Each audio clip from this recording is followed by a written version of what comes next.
Hello, and welcome back to the Spring to Life podcast. I'm Caitlin, your host / hormone health coach, femme educator, Pilates instructor, and creator of the Spring to Life method. My goal is to promote feminine body independence and share stories of female resiliency to help you love your body more and unleash your inner superpower, your period. Today's episode is a little bit longer because I have a special guest, Julia Kormanski. She is a certified nutritionist and the founder of Manski's Wellness, a seed cycling company. So in the previous episode, I discussed the difference between cycle syncing and cycle charting. In this episode, we're going to talk about seed cycling, which is a way that you can start to cycle sync your diet. There's a lot of great information in this episode, so I'm just gonna go right into the interview. Make sure you stay tuned so that you can find out some ways to connect with myself and Julia and receive some special offers. Before we dive into the whole hormone health conversation, I would love to hear a little bit about you, where you're from, how you grew up, how you ended up where you are now. Amazing. So hi guys, my name is Julia. I'm the owner of Manski's Wellness, which is a seed cycling company. I'm based in Southern California currently, but I'm actually from Pennsylvania. So I live in a really small town close to Penn State main campus, which is actually where I went to school for nutrition. I got my bachelor's there in nutrition. So I always loved healthy eating, healthy living. Kind of rewinding back to when I was younger, I actually got on birth control pill when I was 15. That was due to just really awful acne and really bad cramps. And really there was nothing else that they guided me to. It was just kind of like, the pill is like the best thing, the most natural thing for like Accutane to go on for your skin and for cramps is just how it goes. Kind of, it was like a normal thing to do. So, I didn't ask any questions and I did it, and it did work. It helped my skin and all of that, but it's because it suppresses your hormones. And again, I didn't learn about any of that until I got into school for nutrition. So it wasn't that I learned it through my education, but because I was so into that. And then finally, when I heard of it, I was working at a juice bar. And I remember it was a bunch of like holistic ladies working there, and they're all telling me like, oh, you didn't know about birth control. It like sets you back when you first hear it, because every time I think about when someone asked me that, it was very like a setback. Like I felt very strange. I was like, well, this is what was recommended. But then finally, when I just did my own research, I think everyone first hears it and they're like, whoa, and then they look into it themselves and like, wow, like this is actually what it is. So that kind of started my journey into like knowing I wanted to do something in holistic health. I worked at a juice bar, so I always loved like selling, whole food, nutrient dense food, promoting food as medicine, being able to give people just healthy food to thrive off of and for them just to live their best life. And I love that. And so during that time frame, when I did finally get off, it was actually the summer before my senior year. And I was off for 1 year, didn't get my period back, had a lot of struggles. And the next year I finally got it back. I think it was like 12 months, like 10 to 12 months in. And I just had really awful PMS, awful painful periods, all the things under the sun. I had irregular cycles, which is something crazy because I think a lot of people think that you just get the symptoms back after you get off the pill. But really, I got the same symptoms, but then more. Like I never had irregular cycles before. And that was something I got for the first time. I was like, okay, like I have no idea what I'm doing. I don't know how to approach this. So like anyone, I went for food to try to solve my issues and to help it as a tool to help accelerate my progress with what I was already doing. During that time frame, I was working at a school district as a nutritionist and a supervisor. I loved it, but because like my first job, like anything, you're thrown into like every direction, and it was a lot. I also was doing integrative nutrition health coaching like on the side. I was going to school for it, but I also launched like a coaching practice to just have more income coming on the side. And so I loved being able to help people with nutrition. And during that, I just dove into seed cyclings. I found it online. I was like, okay, I don't know how this is going to work. I see a ton of awesome testimonials and reviews, but I mean, I want to make sure I try it out myself. There's no consequences of doing it. So I'm just going to do it and see how it goes. And so obviously it helped me tremendously, helped me with regulating my cycle. And to this day, I still do it every single day. It helps me keep like period pain to a very minimum. It helps me keep my mood stable. And so during that, because it helped me so much, I also was doing with clients.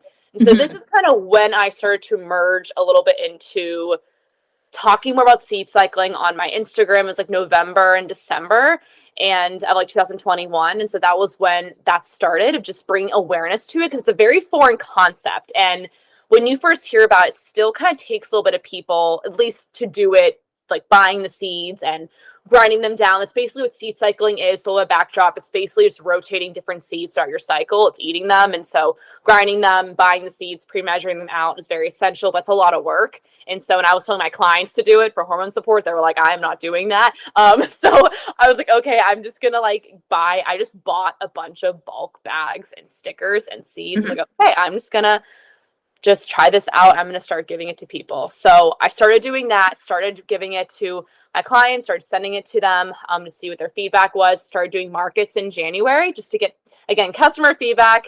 Before I invested in all this packaging and things like that, I wanted to make sure it was something that people really loved and people appreciated. So that's kind of how it started to become a company. Is I was just kind of getting the feedback from other people and doing markets. And I did like my new packaging August 30th. So now it's in a super cute box. Really simplistic packaging. So the whole reason why this business exists is because it gets such a great tool to help with naturally supporting hormones and just get women connected with their cycle, as it's something that, we all of us women have that, yet we're so disconnected to it. And so being familiar with what's going on in the 4 phases and being able to just put 2 tablespoons a day of a correct seed cycling blend on top of the food you're already eating is such a great way just to support your body, regardless of where you are in your hormone health journey. So that's how it started. I just broke it down into packaging with 3 simple instructions. All you do is track your cycle, take 2 tablespoons a day. Nothing else needed. It gets shipped directly to your door and everything. So that's kind of what we're doing, making it simple, just trying to educate women on how to eat for their hormones. They can live their lives the fullest and be able to glow from the inside out. That's a little mantra. I love that so much. And I love how quickly you arrived at that solution. Because I know in my experience, I didn't go on birth control until I was 20, 21, but I very quickly went off of the pill because of how drastically it affected me. And I went to the OBGYN and I was struggling with my skin for the first time in my life. And I kind of I knew that people got prescribed the pill for their skin. And so I kind of went in to see if that was something that was viable for me. And they just, of course, just hand it to you. They're like, here, go ahead, take it. Yeah. And up until that point, I had zero knowledge of my cycle. So suddenly feeling it suppresses your hormones, but if you have lower levels of hormones, which is really common, especially if you're 15 going on the pill, right? Your cycle isn't necessarily regulated yet. So then you're just completely suppressing it, which is a whole other, discussion. But I quickly realized on the pill that whoa, this is a lot for my body. And I went off of it, but then I got a hormonal IUD and,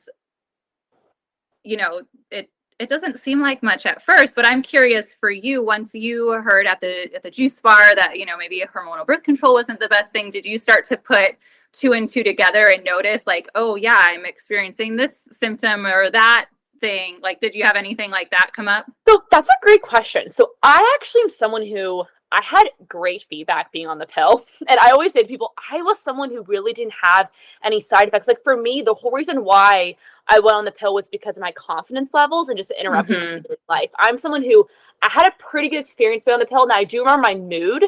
I remember having when I used to get angry, I almost couldn't control my anger. And I remember that. And now I have nothing like that anymore. Even for your period, I never get that. But I remember it was an intense mood swing I would get. My mom still reminds me that to this day because she always told me and again, obviously it was my teen years. So I think some people might think of it's, you're just 16, 17, 18. That's kind of how it goes. But it was different. I remember when I felt those urges, I couldn't control it. And I got so frustrated. So I had those type of side effects on the pill.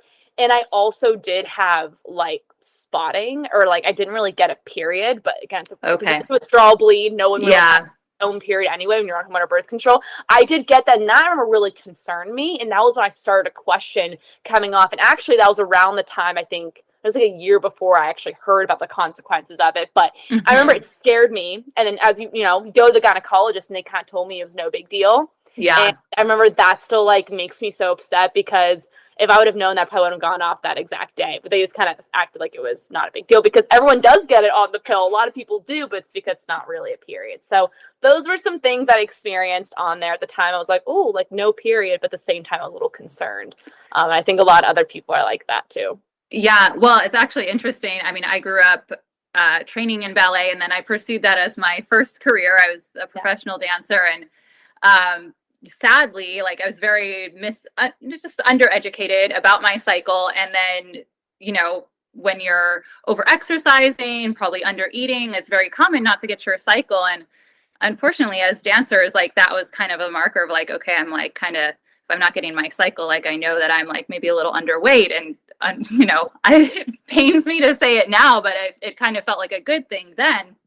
So when I had my IUD, I didn't get my period, and I just thought nothing of it. Like it wasn't until I turned 27 that I realized not getting my cycle was a bad thing. It could be negatively affecting my health. And I think back to, I had a friend when I was training whose dad was actually a physician, and she had started her period and then didn't get it for a couple of years. And he was like, it's fine. I remember her telling, because I also had an irregular cycle, and I was like, oh, I guess the doctor says it's fine. So I think there's a lot of misinformation out there, especially in the kind of greater medical community, that it doesn't specialize in women's health, that it's okay to not get your cycle. But if you're not ovulating, you're not menstruating, there can be severe consequences. Exactly. And I think like when we're younger, because that kind of reminds me of how I was too. I wasn't an athlete. I wasn't like a dancer. And I know it is very common with dancers. I also like, I used to have a lot of friends I felt like were the same exact way. But I had like a huge, even though I had obsession with nutrition, that turned into a good thing, so I went to school for it. But I also had a very poor relationship with it too, as in like, it was like diet culture for me. Over exercising, trying to hit the like, trying to get to this type of weight, and, kind of getting a high off of it, which is so bad, but that's kind of what turned into an unhealthy relationship. And yeah, I think that was also a little bit tied into also about my period being lost and me having obstacles when I came off, because my hormones probably awful even when I was on the pill because of all the underweight and the struggles there. So I think it is so important, because when you're younger, we need to have more education for the younger girls, because that's like what they're being fed, because they have Google on their phone. And I'm only 24. So when I was younger, I was like, I want to be as healthy as possible. And so I would Google like what's healthy, and the version of health, whatever you put in, it's not health. Like, No. it's so crazy. So these phones don't help it, because I was in that time frame where, I had an iPhone. So like I was looking all this stuff online, and a lot of scary things online. Yeah. Oh yeah. I remember, yeah, especially once I was on hormonal birth control, really wanting to be able to build lean muscle mass, and at the same time having this really disordered relationship with food and not understanding how to fuel my body and my hormones properly.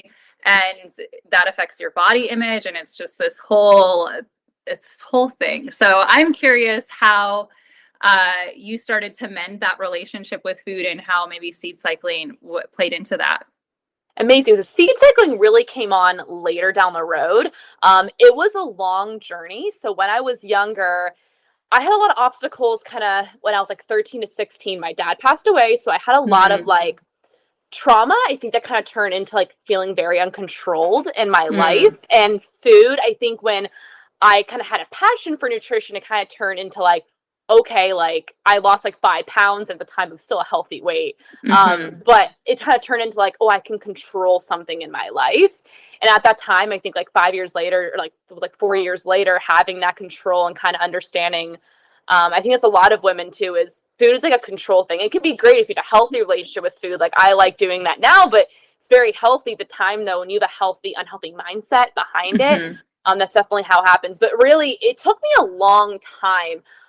It really got into when I went into school at Penn State, and I realized I started hearing about like 2,000, like more than 2,000 calories per woman, like 2,500 calories. Like I used to think it was like 1,800 calories plus like cardio burning like 600. Like I didn't realize how many more calories you really needed. So I think that was the biggest thing that was alarming for me, was when I learned about how many calories your body really needs. And it's kind of plays into whole menstrual cycle health and period health is you really need to have, and every woman's different. So it's not like it's 2,500 for every woman, but if you're active, and you're younger and your metabolism is usually a little bit faster, you really need to make sure you're eating enough calories, and along with that, getting in more fats and getting in more carbs. Something I was demonizing was carbohydrates a lot, and I wouldn't eat like breads. Well, I would eat breads, but I was just very picky with them. I had to eat whole grain, or I wouldn't barely eat them at all. And cutting the time I would go to bed. Like I wouldn't eat past a certain time frame. It was very unhealthy. Because if I was hungry, like I was like, I'll just eat in the morning. But those types of things, like again, it goes into just honoring your hunger cues, which that's something I say all the time. That took me a really long time, is just to honor your hunger cues, because once you start to do that, it all falls into place. But yeah, carbohydrates is super important. Something I really avoided, learning about the importance of those and how that's where you're getting your fiber. Like, that's super important for hormone balance. Fats are super important. Like fats are literally what make up hormones, are fats and proteins. If you're not consuming enough fats, like you're not going to be able to supply, these nutrients to produce your hormones and for them to be functioning optimally. So it was really just the education there on like how nutrients play a role, like calories, and really just having freedom for my mind, not being able to obsess over it all day. It takes a lot of time. It took me definitely, if I can give you an exact number of years, it took me like a few years really to really like it's not even a thing anymore to me, but it takes a while for it to happen. And so it's always nice having someone there beside you, or even like following Instagram accounts that actually, help you out in that way too. Because I followed some people on Instagram that actually helped me. Honestly don't remember their names now, but just like the food freedom, like that kind of stuff, like food freedom, like that's very helpful. And I think we underestimate it because social media can be very toxic, but when there's the right people to follow, it can also be very helpful to know that, like, look at how healthy these people are and look at how their approach to it is. So it took a while, but it happened. So yeah, and it feels so awesome when you get there. Like you said, food free, feels so much freer. And I think the interesting thing, especially when you're controlling your food and your exercise a lot. I know for me, at mid-20s was unintentionally intermittent fasting for a really long time, and not eating enough throughout the day, but still feeling like I was really puffy and like not able to achieve like physical goals, even though I was working out all the time. And it's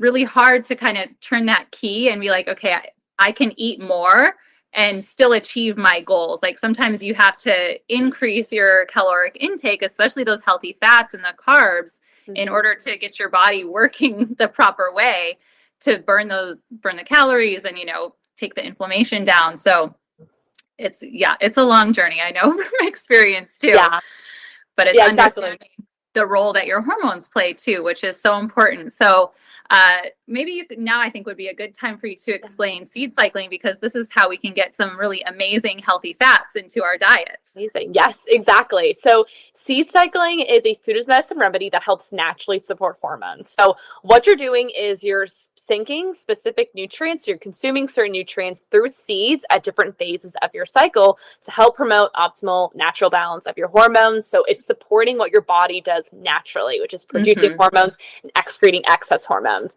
So basically what you get is a bundle of seeds. So you have a glow blend and a radiant blend. One is flax and pumpkin, and one is sesame and sunflower. And now the flax and pumpkin blend is taken from your period to ovulation.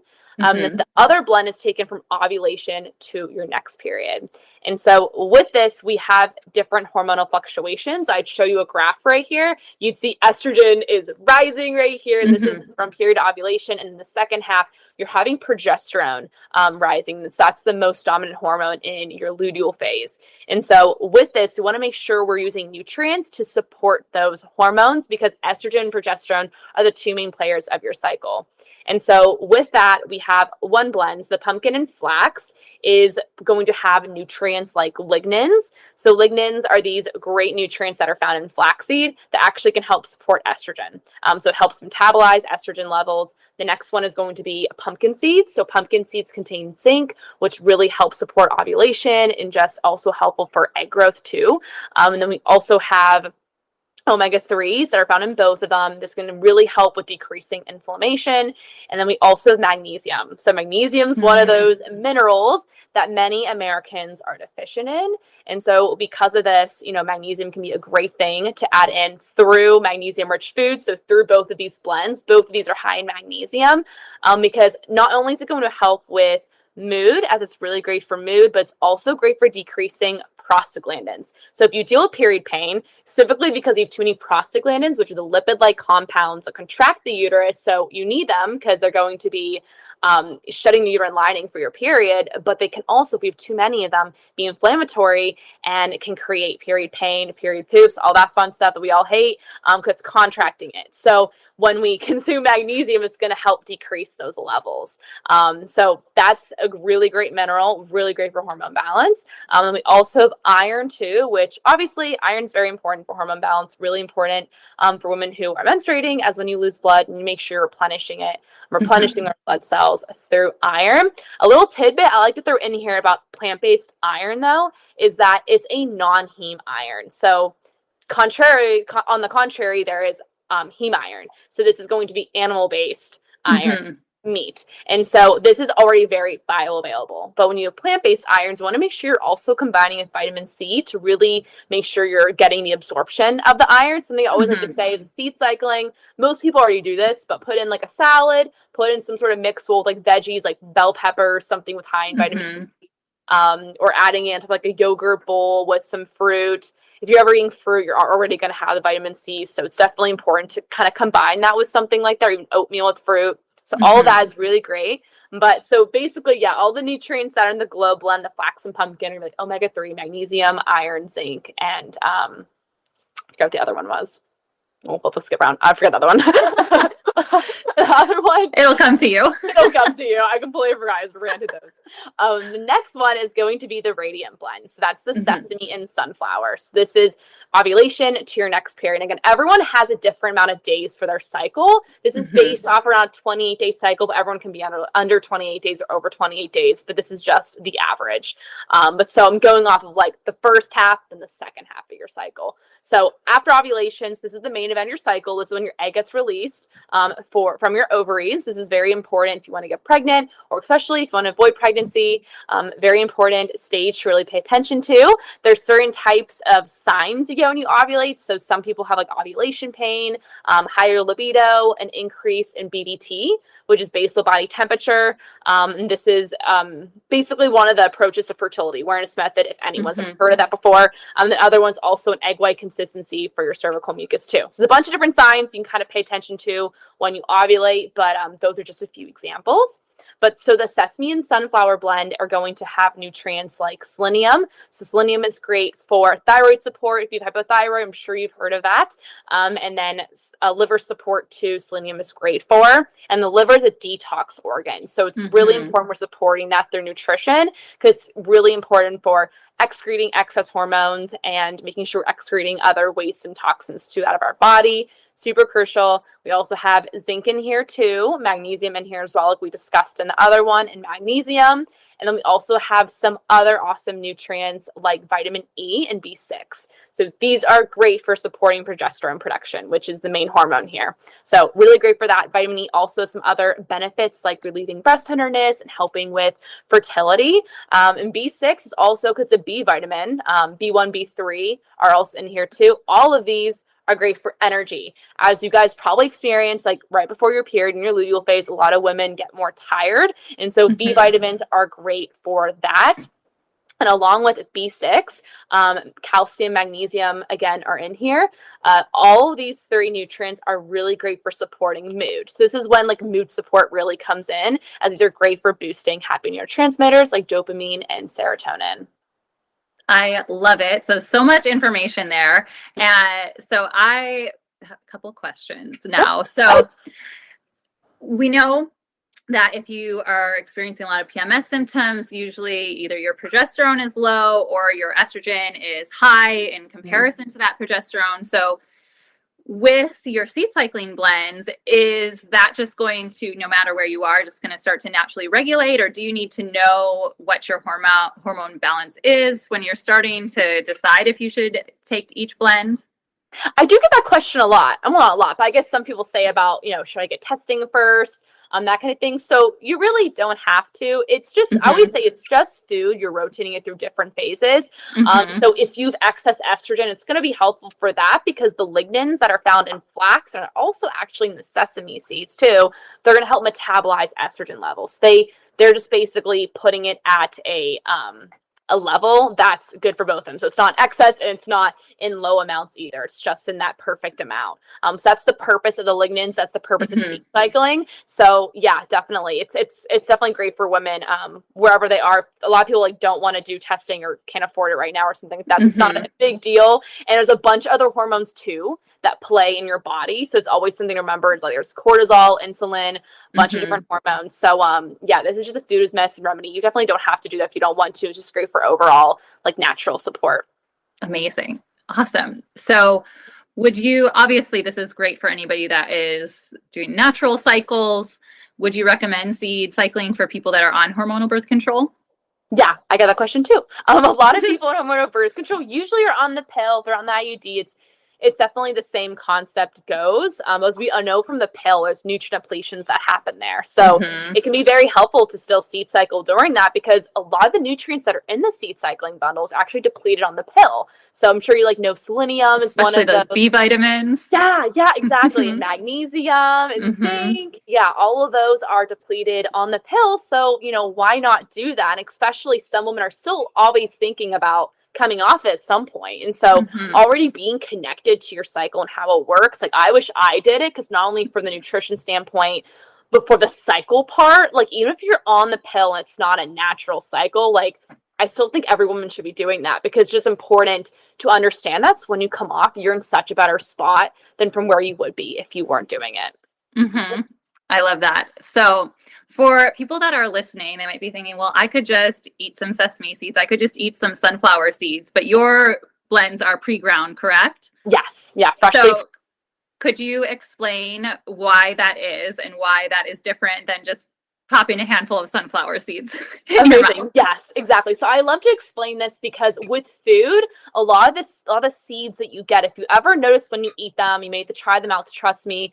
But if you go look in the toilet after you eat them, typically they're going to be in there too. And so they're not basically properly absorbed. So you want to make sure if you're eating seeds, when we freshly grind them, we're breaking them down a little bit. So when you break them down already, they're going to be way easier to absorb to get the benefits, and you're going to have a higher bioavailability than they would be if they were whole seeds. So that's what we do. We also freshly grind them. So I do like to say that because we do small batches. So I freshly grind them in my kitchen in Costa Mesa, a couple minutes or a couple days before I ship them out. So they're not sitting for months and months and months. Because if you guys are aware of actually the ground flaxseed it's sitting in the store, you've no idea how long it's been sitting there. And so I'm not saying it's going to kill you or it's going to be awful for you or anything, but it's typically oxidized and more rancid or more likely to be rancid just because it's been sitting there for a long time. So you want to make sure they're freshly ground so the oils are fresh. Yeah, you want to get the most benefits from the nutrients. And I think that's something, with supplements too, if you're looking on Amazon and things like that, you don't know what the expiration date, what the quality control is on those things. So it's really important to know that you're getting a fresh product that's going to be bioavailable to your body. Yeah, exactly. That's so awesome. So what kind of benefits do you see in people that implement your seed cycling blends? Amazing. Yeah. So every woman is always different. I like to say everyone's bio-individual. I'm very holistic when it comes to that, but definitely some feedback I get is everyone is different. So I don't really like to say the first month, a lot of women come back with having no period pain. There's definitely a lot of women who say that, but again, if you have something underlying, you definitely need more support probably to get that type of benefit. So I would like to say, combine it with something you're already doing. Do not do seed cycling if you're getting less than 6 hours of sleep, not getting any movement in, not eating a balanced diet, that kind of stuff, which a lot of people already know. That's the same thing supplements. A supplement's never going to really help you if you're not doing the other work too. So it's definitely important for that. But period pain's one of those. Mood swings is a big one. I had some moms who, after they were breastfeeding and got a regular cycle back, they before had really awful like mood swings, and it's really helped them with that. So that's one of them, is mood swings. Hormonal breakouts. So acne is one of those things that are so complex. I mean, I still deal with it to this day if I'm not like on point with everything, which you can't be at all times. So if you're acne prone, you're always going to be, there is no cure for acne ever. But so I'd like to say that. But hormonal breakouts in particular, it can be helpful with seed cycling if you deal with like breakouts before your period or in your ovulation time frame, because the reason why is testosterone is this like male hormone that increases a little bit before ovulation and a little before your period. So I have had people who've done it like for 3 months consecutively and had great feedback on that. Bloating is a big one that I get really quickly, just 7 to 14 days in. And I've always thought that it's been because of the omega-3s. Again, those are in the glow blends. That's pumpkin and flax. So a lot of people come back saying, I'm not as bloated as I used to. That's a really a very common one that I get pretty soon once they start seed cycling. Breast tenderness, that one is too. Those are definitely the majority of the ones. It's usually PMS symptoms and regulating the cycle. I kind of forget about that one, but people come back usually like 1 to 2 months about ovulating. So again, I always don't like saying like 1 to 2 months you're going to have these benefits, because that's not true. But those are just the ones that, again, a lot of people seed cycle because of these types of things, because, you don't want to take pain relievers for, period pain. You don't want to like Accutane or birth control for breakouts and things like that. They're just relying on using food and other lifestyle strategies along with that. But those are about all of them. Like I said, regulating your cycle is definitely a big one too. I always want to remind people they can still seed cycle with an irregular cycle. That's what I did. That's kind of why I started seed cycling, beginning for that. And it's really helpful because, again, it's supporting, production of hormones, excreting excess hormones, which is really important in, regulating your cycle and getting a cycle back too.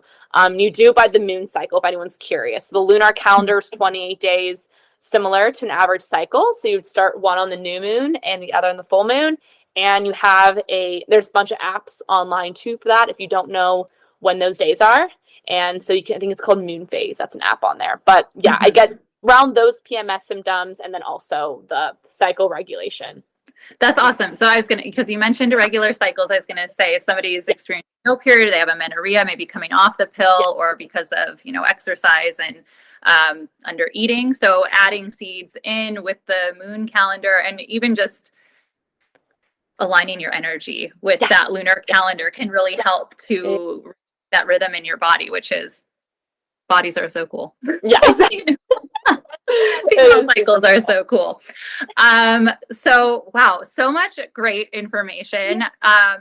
So I'm really excited because you are going to be presenting a masterclass for the Spring to Life method in December.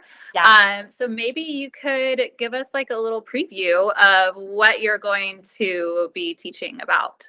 Amazing. So the biggest thing is going to be seed cycling, but along with that, I'm definitely going to be doing more of an introduction to your cycle. So I'm going to talk a lot more kind of briefly about the cycle in this, but we're going to go deeper more into like your period, follicular phase, ovulatory phase, luteal phase, which I'll talk into like what's going on, what are the hormones, how your skin reacts to this, how your appetite changes, different foods. So again, my background's largely nutrition.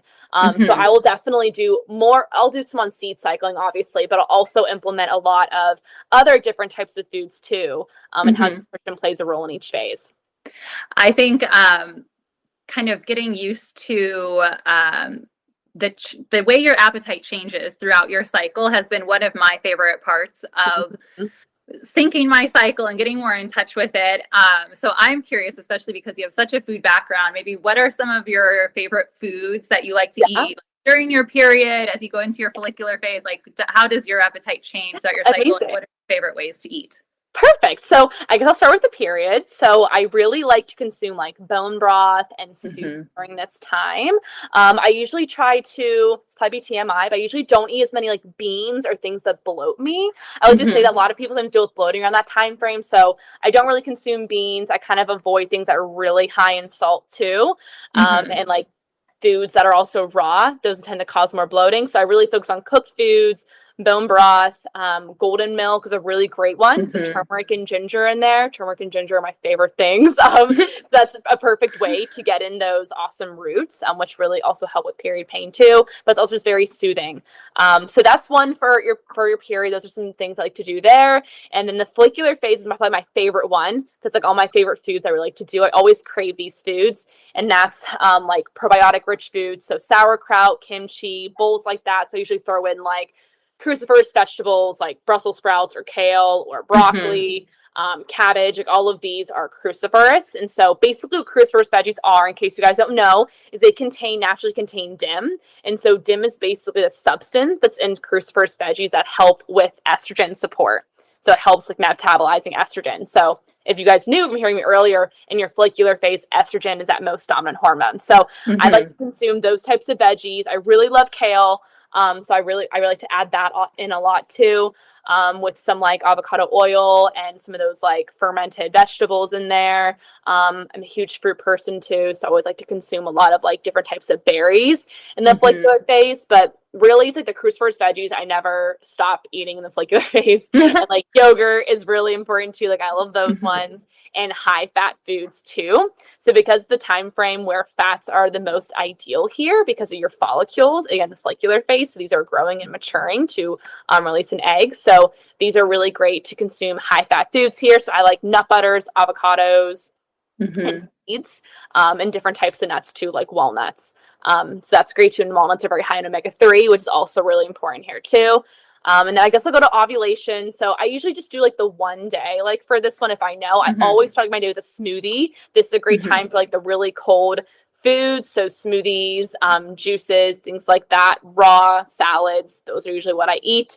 And then the luteal phase is more for like squashes. So like sweet potatoes, butternut squash, your fall foods. Those are what I usually like to eat. Pumpkin, anything with pumpkin, especially now. Like pumpkin energy bites or something like that. Obviously the sesame and sunflower seeds in here too. But those are definitely, luteal phase is always just something different. I feel like I'm not always that, because again, in your luteal phase, you're probably already aware of your appetite. This is when the appetite really comes in the cycle, is because your BMR, your basal metabolic rate, is faster. It's like 100, 300 times, or 100, 300 more calories you're burning. But it's like, I think it's like 3 times more you're burning. So it's just, it's really awesome. So that's really important to make sure you're eating more food during that time frame. So this could be like adding more to your snack or adding more to your meal, or if you're not really a snacker, like bring on another snack. So this is just really the time where I'm way more intuitive during this phase. So that's what I like to do. Yeah, I think that's one of the most surprising things, because before people learn about that, they think, oh, like I'm feeling hungry, but I shouldn't be eating anymore. But your body is literally telling you that for a reason. Yeah, exactly. And I think that's why it's so important, because like us women, we're like, well, not us women, but a lot of women usually think like, okay, there's a cut zone, but really no, like your body needs more of it. And so this is why calorie counting diets don't work, because you're not a robot. Like things are always changing. Yes. Yeah. Oh my gosh. Well, so much great information. I can't wait to dive more into like your nutrition background in your master class. Amazing. But as we wrap up here, can you tell our audience how to connect with you, where they can find more about your seed cycling boxes and your products? Yeah, so amazing, guys. Definitely connect with me. So I have a YouTube channel that's under my same business name, so Manski's Wellness. Instagram's Manski's Wellness too. There's an underscore right there, so MANSKIS_wellness. I'm on TikTok too. If you ever have any questions about seed cycling or anything, please reach out to me through DM. I'm always on the direct messaging, so definitely feel free to do that. And also on my website is www.manskiswellness, and under shop is a bunch of different options for seed cycling. There's a buy in bulk and save that's way more affordable than the subscription box every month, but you also don't get the cute box if you do the buy in bulk and save. Thank you so much for tuning in to the Spring to Life podcast. Julia's masterclass happened in early January, but if you missed it, I would love to share the recording with you if you are intrigued in learning more about seed cycling. Just DM me on Instagram. I'm at Spring to Life Method. DM me the word seed cycling and I'd be happy to share that link with you. Otherwise, check out the show notes for links to Julia's shop and a special code for a discount on her seeds. And if you learned something new in this episode, or if the content resonated with you, please share. Tag me in your Instagram stories at Spring to Life Method, leave a 5-star review, or simply share it with a girlfriend, because all women deserve to know their superpower.